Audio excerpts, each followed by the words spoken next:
رأيي في حل جماعة الإخوان المسلمين اللي هي جماعة زي أي جماعة أو زي أي حزب، محدش بيقدر يحله إلا من عملوا الجماعة واللي أسسوها. فما ينفعش حد يحله بمناسبة أي ذكرى. أنا ممكن نحل مثلا حزب الوطن فساد أو، لكن مش هينفع نحل. طب ما ممكن يطلع جماعة الإخوان تقول لك هنحل حزب الوسط، ممكن نقول هنحل أي حزب.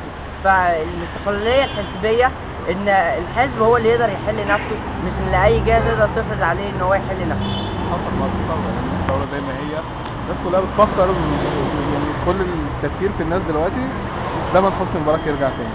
احنا مش شايفين أي جديد، أنا مش شايف أي جديد من الإخوان. يعني الإخوان كذبوا علينا، ضحكوا علينا، أنا مش شايف إن هم أي حاجة، مش شايف إن هم أي حاجة. رئيس مرسي أنا عايز منه طلب، يعني هو طلب وحيد بطلبه من رئيس مرسي، حسسنا إن هو مش تبع الإخوان، يحسسنا ان هو بره الجماعه.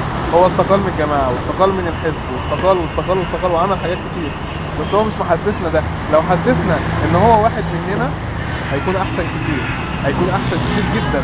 انما هو محسسنا ان هو من الاخوان.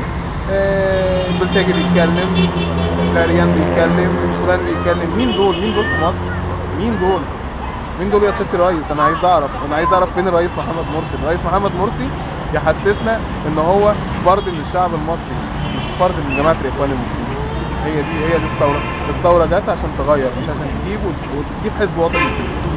هو مش من حق اي حد يحل اي جماعه، بس هم برضو مش من حقهم اللي هم يتدخلوا في شؤون البلد، زي عصام العريان بيقول ان نرجع يهود مصر تاني عشان ياخدوا حاجتهم، وده مش من حقه. وحتى من بعديها مرسي راح اقالوا على طول بعديها. ما ينفعش برضو ان اي حد يحل جماعه معينه.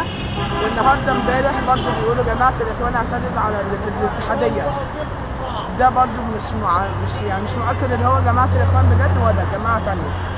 بس هو فرحان بالتصوير يا حبيبي. احنا بنطلب من ربنا سبحانه وتعالى انه يهدي الجماعه دول ويحسن موقفهم ويطلعوا بالبلد لبر الامان، بس يسيبوه بقى من السلطه والكرسي، ويسيبوه من ان الشعب المصري شعب واحد، مش اخوان وليبراليين وسلفيين. احنا شعب مصري واحد ودم واحد. ده اللي بنطلبه من ربنا، ان ربنا يهديهم لمصلحه البلد.